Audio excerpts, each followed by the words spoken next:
Madami na naman siyang itlog.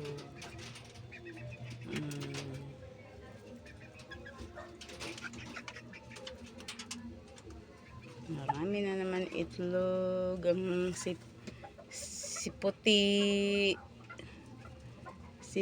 madami na naman siyang itlog.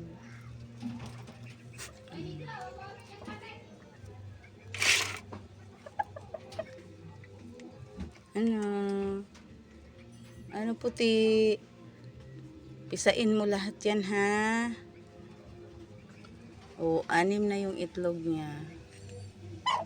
Nawa mapisa lahat. At mabuhay lahat. Ito yung nasundan niyang ano, oh. Ang bilis lumaki. Bilis lumaki, ayan, pares na sila. Buti, 2 lang, 4 yung napisa.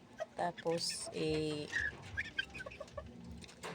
lang ang nakasurvive. Mabuti na lang ay lalaki, babae. Ayan, ano sila, pares sila. Ayan, oh, binata na, oh. Binata na kaagad yung nakakatuwa. Ayan, gusto na niyang asawahin. Baka mga ilang na rin at mangingitlog na rin yan. Oh, gusto niyang asawahin. Nakakatuwa ang mga alaga ko. Babay kayo, babay. Oh, gusto na talaga niyo asawahin, oh.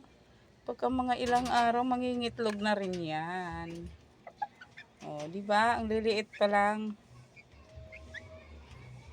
Mga isang buwan pa lang yata yan. Ang lalaki na. Matanda na agad. Ang bilis. Mga unano. Ito yung original na tatay. Ayan. Yan yung pinakatatay talaga. Ayan. Ayan yung pinakatatay. Linisan na naman natin yung kulungan mo. Nag-iisa lang siya dyan. Kawawa naman. Kasi yung anak yung pinagsama.